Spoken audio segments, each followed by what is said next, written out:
Hola a todos, soy Mónica Hacha, dietista, nutricionista y tecnóloga de los alimentos.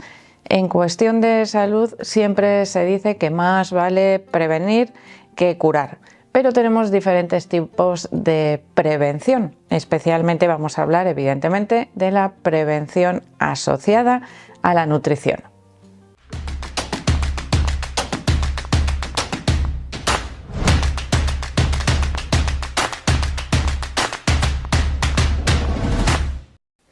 Si nosotros buscásemos la definición de lo que significa prevención en salud, veremos que agrupa diversos factores. No solo la prevención de la aparición de una enfermedad, que es probablemente lo primero que nos viene a la cabeza, sino también el saber detectar posibles factores de riesgo que hagan más fácil la aparición de esa enfermedad, detener los primeros síntomas o detección de las primeras etapas de una enfermedad y su tratamiento, y por supuesto también tratar de evitar los síntomas. Esto nos pone como en diferentes fases o diferentes tipos de prevención relacionada con la salud. Realmente cuando yo os hablo de prevención, trato de haceros conscientes o de que seamos realistas de la importancia que tiene lo que se denomina prevención primaria. Esa prevención primaria es la primera etapa de esa prevención, es decir, tratar de evitar la aparición de síntomas, de factores de riesgo o incluso de una enfermedad. De una enfermedad, en este caso, por supuesto, un problema de salud asociado a una mala alimentación o a un inadecuado estilo de vida, porque no podemos separarlo. Ya siempre os digo que las tres principales patas, como si fuese un taburete, de un estilo de vida saludable o de un estado de bienestar y de salud adecuado son la alimentación, la actividad física y el descanso, el sueño nocturno generalmente, que es el que nos permite recuperarnos de todo lo que ha pasado a lo largo del día.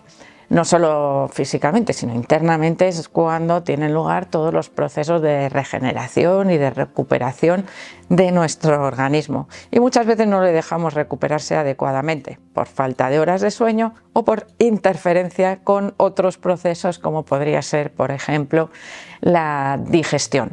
Una cena pantagruélica, de esas que nos quedamos como una boa antes de irnos a dormir, evidentemente. O mi cuerpo digiere o repara y utiliza todos los recursos en esos procesos, con lo cual ahí depende de nosotros también a veces esa interferencia. Bueno, en esa prevención primaria, evidentemente, donde más énfasis se suele dar es en lo que denominamos educación nutricional. Es decir, yo te voy a enseñar todo aquello que tú necesitas saber para tratar de prevenir la aparición de enfermedades. Actividad física moderada, una alimentación variada, equilibrada, adecuada para cada uno de nosotros, una buena elección de los alimentos, que prioricemos el consumo de alimentos naturales, frescos también se suele denominar. Esto de frescos a mí a veces me trae a la cabeza que lo mismo que pensamos la carne fresca, el filete que me acabo de comprar en la carnicería, si ese filete yo lo congelo, sigue siendo fresco. Fresco congelado, pero no está manipulado. Al menos no manipulado industrialmente, más que para conservar y cortar esa carne, pero no lleva añadidos. A eso es a lo que nos solemos referir cuando hablamos de alimentos frescos y naturales. Los congelados, directos, quiero decir, sin añadidos, también se consideran o entrarían dentro de esa categoría de alimentos frescos, al igual que podría ocurrir también con verduras congeladas. Es decir, si yo compro un brócoli o una coliflor o una mezcla para hacer un plato de verduras con setas, pimientos y lo que se os ocurra, evidentemente sigue siendo fresco porque no lleva añadido, aunque esté congelado.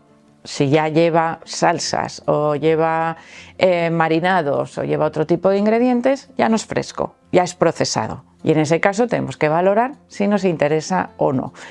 Dentro de todas esas recomendaciones de alimentación saludable estamos, creo que ya un poco saturados muchas veces de incluso recomendaciones contradictorias o que nos pueden parecer contradictorias a la persona que está escuchando, al consumidor. ¿Qué ocurre? Pues que las estrategias dietéticas que se utilizan actualmente son muy variadas. ¿Y de qué dependen? De cada persona. Lo que a una persona le va bien, a otra le puede ir mal. Pero claro, cuando hablamos de divulgación tenemos que hablar de todo.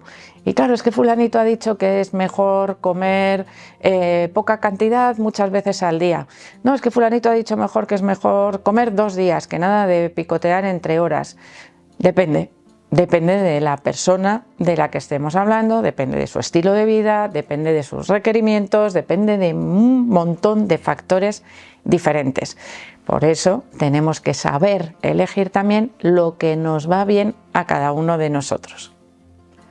Otra fase muy importante también de la prevención sería lo que se denomina prevención secundaria, que implica la detección de cualquier enfermedad en sus etapas tempranas para poderle poner remedio y solución lo antes posible. Una fase en la cual, por ejemplo, en las enfermedades relacionadas con la alimentación, se pueden poner en práctica algunos pequeños cambios dietéticos en el estilo de vida que nos permiten revertir en la mayoría de los casos el avance de esa enfermedad sin la presencia de efectos secundarios graves, podríamos decir. Un caso muy concreto suele ser, por ejemplo, la prediabetes. Un toquecito de atención de que algo no estamos haciendo bien en nuestra dieta y que tenemos un factor de riesgo importante para sufrir diabetes en un periodo de tiempo más o menos corto.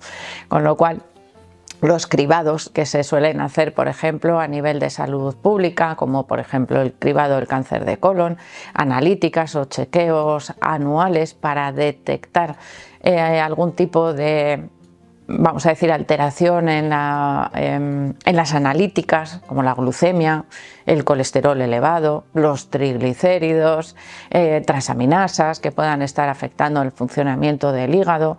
Muchas veces, como os digo, con pequeñas modificaciones en la dieta podemos conseguir revertir y evitar que esa enfermedad vaya avanzando y que vaya produciendo daños en tejidos o en órganos a los cuales esos daños tenemos difícil remedio. De ahí que muchas veces estemos pensando en que más vale prevenir que curar. Un caso clarísimo: si nosotros dejamos pasar esa prediabetes, que como os digo es 100% reversible, ya avanza la enfermedad y ya nos vuelven a hacer otra analítica y tenemos una diabetes tipo 2 diagnosticada.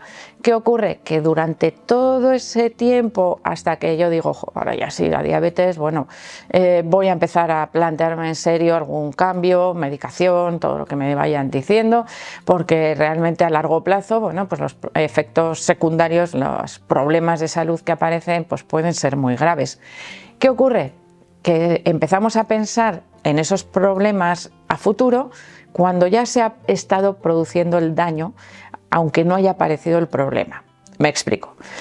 Los niveles elevados de glucemia en sangre durante un periodo de tiempo en el cual no los hemos detectado o no les hemos hecho caso, van poquito a poquito produciendo daño en algunos órganos, por ejemplo en los ojos, en los riñones, las terminaciones nerviosas, los vasos sanguíneos también, en los capilares, especialmente en los de los pies, que es la zona más lejana de nuestro cuerpo. Pueden provocar también un engrosamiento por un exceso de trabajo del corazón, hipertensión podría ir asociada, es decir, van apareciendo problemas de salud.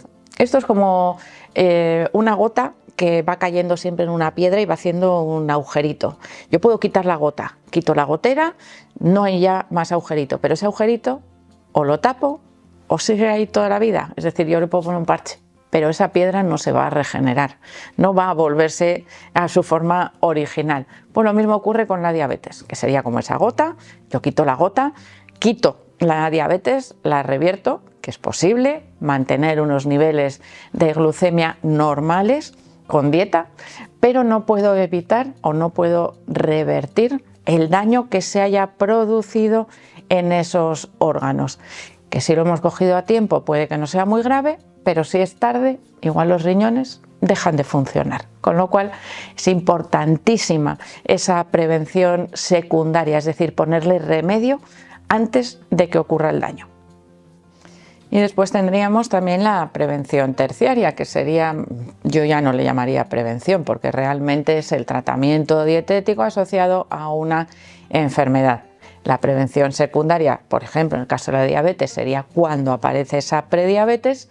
La prevención terciaria, os la he estado explicando también un poquito antes, para seguir con el ejemplo, sería el tratamiento dietético de esa diabetes tipo 2 ya diagnosticada. ¿Por qué? Pues porque ahí sí tenemos esa enfermedad concreta, que sabemos los síntomas que tiene, sabemos cuál es su causa en el 99% de los casos, por lo tanto vamos a tratar o hacer el tratamiento dietético adecuado para revertir esa hiperglucemia, es decir, esos niveles elevados de glucosa en sangre que, como os he explicado, pueden causar graves daños en otros lugares. Lo mismo que os he explicado con la diabetes, evidentemente podríamos hacer con otras enfermedades también asociadas a la alimentación. Esto es algo, este tipo de prevención, que no se hace exclusivamente con enfermedades relacionadas con la dieta, se puede hacer con cualquier tipo de patología o de enfermedad. ¿Qué ocurre? Que nuestro cuerpo, cuando no está bien nutrido, es decir, cuando no le proporcionamos todos los nutrientes que necesita en las cantidades adecuadas, porque muchas veces pensamos en esa prevención, en prevenir los déficits de nutrientes, que no nos falte vitamina C, que no nos falte magnesio, que no nos falte suficiente cantidad de proteínas. Pero ¿qué pasa si nos sobra algo en la dieta? Un exceso de vitaminas, por ejemplo, un exceso de vitamina A nos puede provocar una hipervitaminosis y problemas en el hígado. Un exceso de carbohidratos, aunque no lo queramos ver muchas veces, también está asociado a problemas de salud. Esto no quiere decir que tengamos que dejar de comer carbohidratos, simplemente que tenemos que ajustar la cantidad que consumimos a lo que quemamos. Lo que comemos por lo que utilizamos. Todo lo que nos sobre se va a acumular en forma de grasa. Acumulación de grasa que nos hace aumentar de peso. Si aumentamos de peso, aumentan los factores de riesgo para sufrir diabetes, hipertensión, incluso algunos tipos de cáncer. Es decir, todo va unido, todo va relacionado. ¿Qué es lo primero que tenemos que saber? Lo que cada uno de nosotros necesita. Esa es la mejor prevención.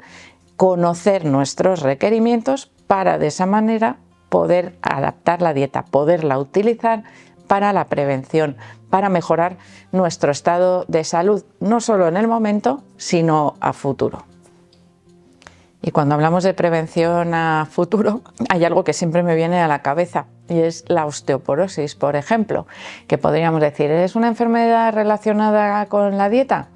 Sí, efectivamente, con la dieta de los niños y de los adolescentes, porque la prevención de la osteoporosis empieza o tiene su fase decisiva en la adolescencia, que es cuando la dieta nos proporciona esa máxima densidad ósea a través del consumo de calcio y otros minerales que aumentan ese contenido o esa dureza o esa densidad de los huesos. A partir de ahí perdemos, no ganamos, podemos reponer, pero no aumentamos esa densidad, con lo cual fijaros si tenemos que hablar de prevención a largo plazo dependiendo de en qué fase de nuestra vida nos encontremos. Pero a veces, como veis, lo que hacemos en etapas tempranas condiciona lo que va a pasar en nuestra vejez. Así que, como veis, es importantísimo la educación nutricional desde niños, desde etapas tempranas. Así que espero que os haya gustado el vídeo, por supuesto que le deis al like. No dejéis de suscribiros al canal y espero seguir viéndoos a todos en los próximos vídeos.